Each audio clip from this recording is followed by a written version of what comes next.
नमस्कार। प्रस्तुत है सुभद्रा कुमारी चौहान की लिखी कहानी कल्याणी। विवाह के बाद नववधू को लेकर जब बैरिस्टर राधा रमन घर लौट रहे थे, तब रास्ते में ही एक रेल दुर्घटना हो गई। कई बाराती घायल हो गए। दो का तो घटना स्थल पर ही अंत हो गया। मरने वाला एक लौका विद्यार्थी था और दूसरे थे स्वयं बैरिस्टर राधा रमन। मृत्यु के कुछ क्षण पहले एकाएक राधा रमन ने आंखें खोलकर चारों तरफ देखा। पास ही बैठे हुए अपने मित्र जयकृष्ण से कहा, कल्याणी को तुम्हें सौंपता हूं। यह चाहे तो इसका विवाह भी कर देना। इसे कोई कष्ट न होने पाए। अधिक वह कुछ न बोल सके और उनका प्राणांत हो गया। घायल बारातियों के साथ नववधू कल्याणी को लेकर जयकृष्ण घर आए। 2 दिन पहले कल्याणी के सौभाग्य पर बहुतों को ईर्ष्या हुई थी। आज घर घर में उसके दुर्भाग्य की चर्चा थी। उसका मुंह देखना तो दूर, सौभाग्यवती स्त्रियां उसकी छाया से भी डरती थीं। वे सोचती, यह स्त्री कितनी अभागी है कि इसके परिवार में तो कोई था ही नहीं। विवाह का कंगन भी न छूट पाया था और वैधव्य मुंह बाय निकल जाने को खड़ा हो गया। वरना क्या उसी दिन उसी ट्रेन में रेल दुर्घटना होनी थी। कुछ भी हो, घर घर बड़ी बूढ़ी स्त्रियों में यही चर्चा थी कि यह अपने सत्यानाशी पैरों से जिस घर जाएगी, उसी घर में कोई दिया जलाने वाला न रह जाएगा।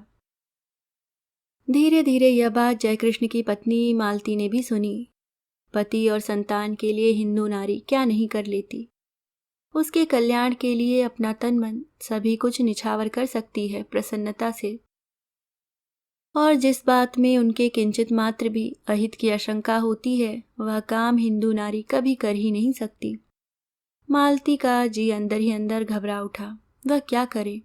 उसे तो अभागिन कल्याणी पर भी दया आती थी। किंतु जिस दिन जयकृष्ण का जरा सिर दुखता था, बच्ची उपमा जरा भी अनमनी हो जाती, उस दिन ऐसा जान पड़ता जैसे कल्याणी का दुर्भाग्य मुंह खोले उसे निगलने को दौड़ा आ रहा है। पर उपमा को यह अपनी चाची कल्याणी बहुत अच्छी लगती थी। कल्याणी के आने के बाद उपमा सदा उसी के पास रहती खेलती, उसी के हाथ से नहाती और दूध पीती। रात में सो जाने के बाद ही मालती उसे ले जा सकती थी। वह बालिका जागते में अपनी चाची को छोड़ना ही न चाहती थी। मालती को यह बात पसंद नहीं थी। वह नहीं चाहती थी कि उपमा इससे इतनी हिल मिल जाए। दबी जबान में उसने कई बार पति से कहा, कल्याणी को कहीं भेज दो। किसी की जवान विधवा आज 6-6 महीने से अपने घर में है, लोग क्या कहते होंगे। और जयकृष्ण सदा हंसी में टाल देते, तुम क्यों घबराती हो? कहने वाले मुझे ही तो कहेंगे। विधवा जवान हो या बूढ़ी, तुम्हें तो कोई कुछ भी न कहेगा। किंतु जिस बात से मालती सबसे अधिक डरती थी, वह बात जयकृष्ण से कभी न कह सकी। वह कैसे कहे कि वह भी इन बूढ़ियों की बात पर विश्वास करती है। उसे रात दिन अपने पति और बच्चे के अमंगल की आशंका बनी रहती। धीरे धीरे 7 महीने बीत गए और जयकृष्ण कुछ भी निश्चय न कर सके कि वे कल्याणी के लिए क्या करें। एक दिन नगर के किसी प्रतिष्ठित व्यक्ति के मर जाने से ऑफिस बंद हो गया और वे समय से बहुत पहले घर आ गए। नीचे कोई न था, ऊपर उपमा की आवाज आ रही थी। सोचा वे लोग ऊपर होंगे। ऊपर गए। सीढ़ियों पर चढ़ते ही देखा कल्याणी नहाकर बाल सुखा रही है। खूब लंबे घने काले केशों के बीच गोरा गोरा मुंह बिल्कुल चांद सा लग रहा था। बड़ी बड़ी आंखों में एक विशेष प्रकार का आकर्षण था। ऐसा सौंदर्य तो जयकृष्ण ने कभी देखा ही न था। अंग प्रत्यंग से यौवन जैसे फूटा सा पड़ता था। क्षण भर निहारने का लोभ जयकृष्ण संवरण न कर सके और तभी कल्याणी की नजर जयकृष्ण पर पड़ी। उसने सिर ढक लिया। लज्जा की लाली उसके चेहरे पर दौड़ गई। उसका सौंदर्य दूना हो गया। इधर जयकृष्ण का अधीर मन बेकाबू हो चला। वे अब सीढ़ियों से ऊपर जाकर कुर्सी पर बैठ गए। कल्याणी से बोले, मुझे तुमसे कुछ बात करनी है कल्याणी। कल्याणी मरी जा रही थी। वह नहीं चाहती थी कि जयकृष्ण उससे ऐसे समय में कोई भी बात करे जब मालती घर में नहीं है। बात चाहे कुछ भी ना हो, पर मालती को संदेह जरूर होगा, यह कल्याणी जानती थी। वह इसलिए चुप थी पर जयकृष्ण फिर बोले।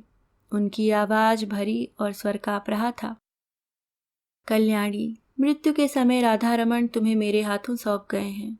मेरा कर्तव्य तुम्हें सुखी बनाना है, किंतु सुख का मार्ग तुम्हें ही निश्चित करना होगा।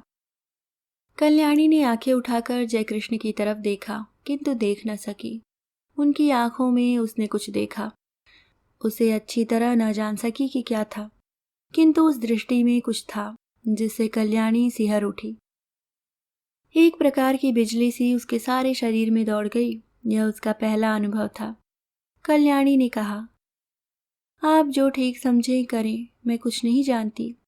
अच्छा होता कि आप बहन जी के आने पर मुझसे बात करते। वे सुशीला बहन जी के घर गई हैं। अच्छा, उनके आने पर ही मैं बात करूंगा कल्याणी, कहते हुए जयकृष्ण बाहर चले गए।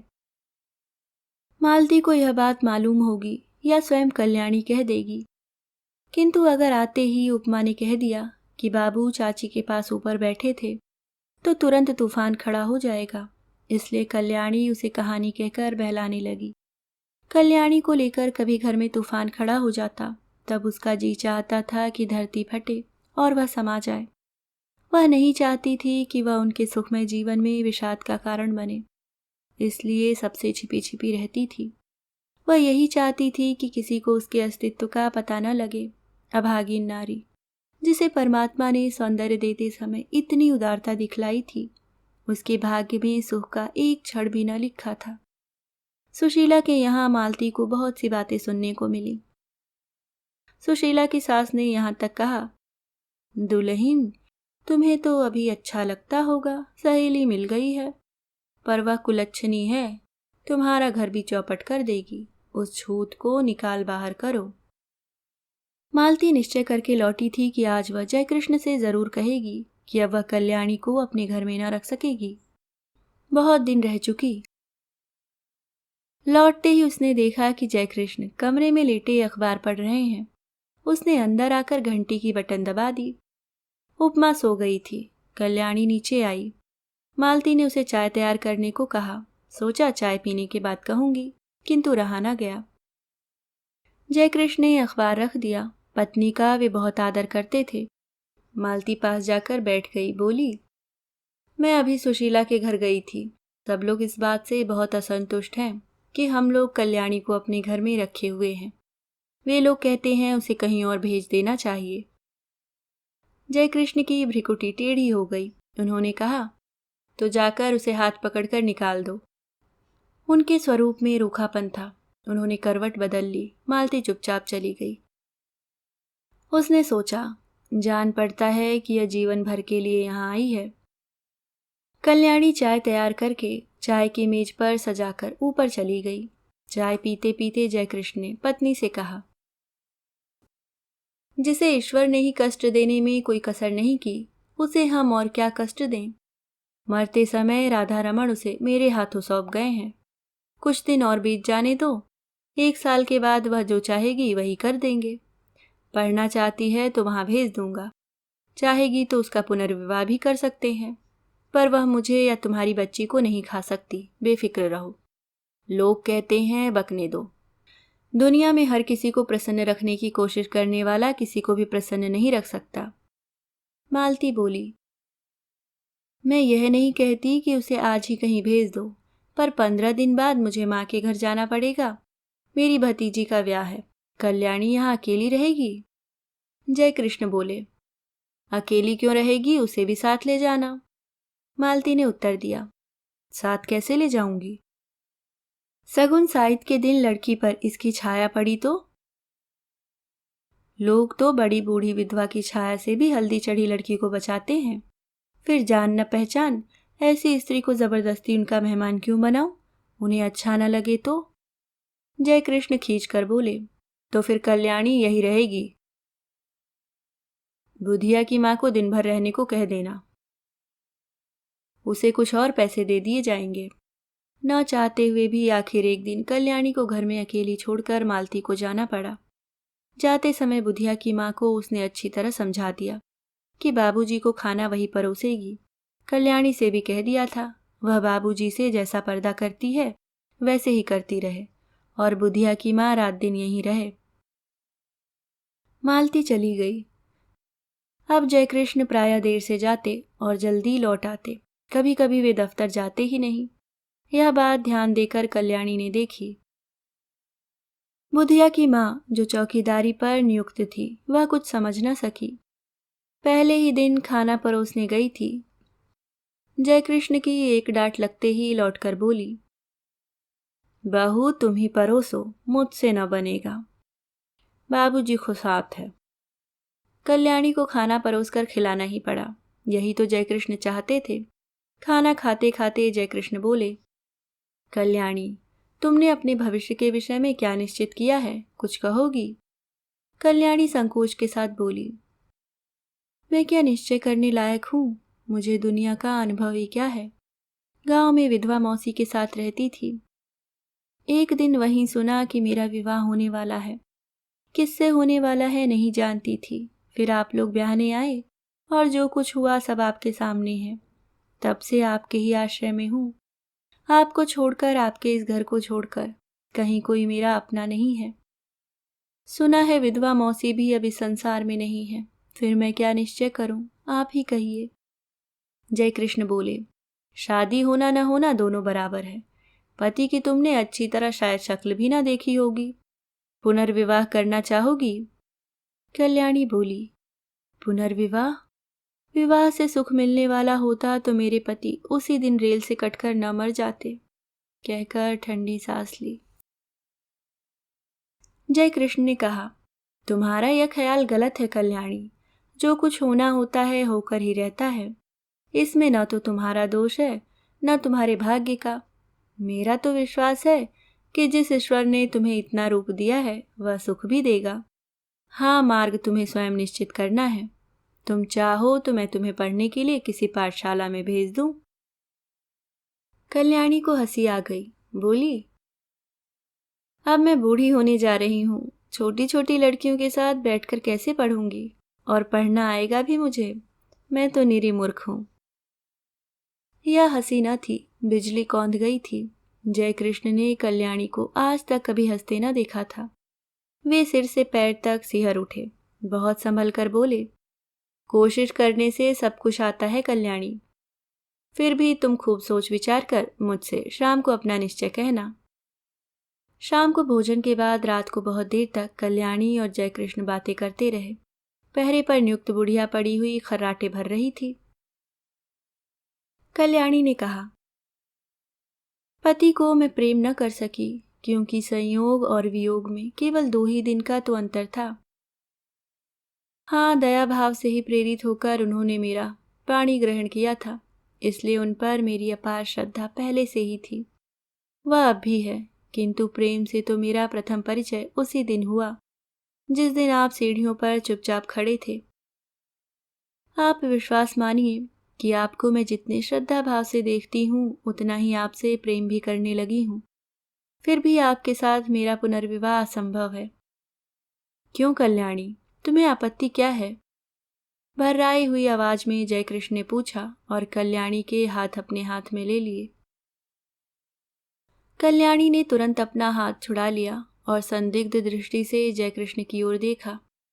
जयकृष्ण को अपनी भूल मालूम हो गई। दोनों कानों में हाथ लगाकर बोले, भूल स्वीकार करता हूं, अब कभी न होगी। फिर कुछ रुककर कहा, कल्याणी तुम मुझसे कभी न डरना। तुम्हारी इच्छा के विरुद्ध मैं तुम्हें कभी न छूऊंगा। पर यह बताओ कि जब पुनर्विवाह करने में तुम्हें कोई आपत्ति नहीं है और तुम मुझसे प्रेम भी करती हो, तब तुम्हारा पुनर्विवाह मेरे साथ क्यों असंभव है? असंभव इसलिए है कि आप विवाहित हैं, कल्याणी ने निश्चय के स्वर में कहा। जयकृष्ण ने कहा, पर हिंदू शास्त्र के अनुसार एक पुरुष कई विवाह कर सकता है। फिर तुम वह सौभाग्य मुझे ही क्यों नहीं दान करती जो किसी दूसरे को मिलने वाला है? छी छी, कल्याणी बोली, आप क्या समझते हैं कि मैं किसी और से विवाह करूंगी? यह कभी ना होगा। मैंने एक बार जिससे प्रेम किया उसी से प्रेम करती हुई मिट जाऊंगी। हिंदू नारी प्रेम करना जानती है, वह प्रेम का प्रतिदान नहीं चाहती। मैंने प्रेम किया, करती रहूंगी। यह बात दूसरी है कि प्रेम की प्रतिमा तक मेरी पहुंच न हो सकेगी। और यह तो अपना अपना भाग्य है। कहती हुई एक दीर्घ निश्वास के साथ कल्याणी ने जय कृष्ण की ओर देखा।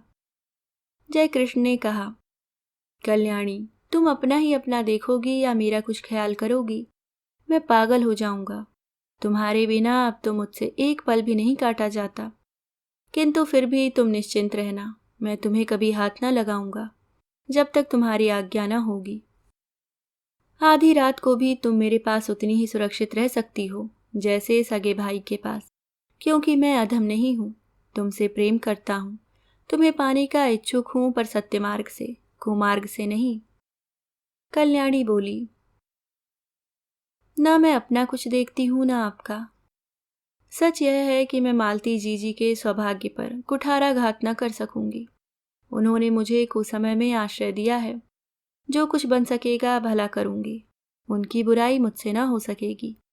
उनके भले के लिए मुझे अपना बलिदान भी करना पड़े तो सहर्ष कर दूंगी, मगर उनकी जिंदगी में कांटा बनकर न रहूंगी। पर मेरा जीवन कंट में बना दोगी, कहते जयकृष्ण ने ठंडी सांस ली और सतीक्ष्ण नेत्रों से कल्याणी की ओर देखा। कल्याणी ने कहा, यह सब मानसिक विकार है, कुछ दिनों में अपने आप दूर हो जाएगा। आप समझते हैं मुझे कम कष्ट हो रहा है? मैं नारी होकर भी सब कुछ सहने को तैयार हूं। आप तो पुरुष हैं। कठिनाइयों से लड़ने के लिए ही आपका जीवन है। मैंने मालती जीजी को पत्र लिख दिया है, वे आती ही होंगी। उनके आते ही मैं आपसे विदा ले लूंगी। विदा से पहले एक भिक्षा मांगती हूँ, केवल आपके चरणों की धूली, और मैं कुछ नहीं चाहती। आप मेरे देवता हैं। जय कृष्ण के पैरों के नीचे से जैसे धरती खिसक गई हो। घबराकर बोले, तुमने मालती को पत्र कब लिखा और क्या लिखा? लिखने से पहले मुझसे पूछा क्यों नहीं? कल्याणी बोली, मैंने और कुछ नहीं लिखा, यही लिखा है कि उपमा के बिना बहुत बुरा लगता है, तुम जल्द से जल्द चली आओ। और लिखती भी क्या, किंतु आपके साथ मेरा अकेला रहना उचित नहीं। हम दोनों एक दूसरे से प्रेम करते हैं, न जाने किस दिन क्या हो जाए, और मैं नहीं चाहती कि हमारे बीच में कोई भी ऐसी बात हो जिसे कलंक का स्वरूप दिया जा सके। जो कुछ तुमने किया ठीक ही किया कल्याणी, सो जाओ, रात बहुत हो चुकी है। और उठते हुए कल्याणी ने झुककर जय कृष्ण के पैरों को माथे से लगा लिया।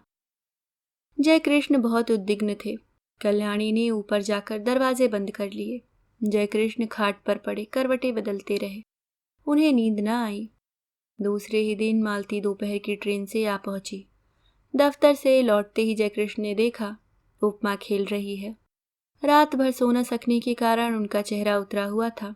मालती ने देखते ही पूछा, क्या तबीयत खराब थी, क्या हुआ? जयकृष्ण ने कहा, कुछ नहीं, सिर में बहुत दर्द है। अज्ञात आशंका से मालती सिहर उठी। कल्याणी तो अभी है ना इस घर में? उसने पूछा। तुम तो अपनी बात के आगे किसी की भी नहीं सुनते। कितनी बार कहा उसे कहीं भेज दो, पर जब तुम मानो तब ना। इस तरह तुम्हारे सिर में दर्द वर्द होता है तो मैं घबरा जाती हूँ। सभी लोग कहते हैं वह अभागिन है। जय कृष्ण को दूसरा ही भय था। वे यही सोच रहे थे कि कौन जाने कल्याणी है भी कि नहीं।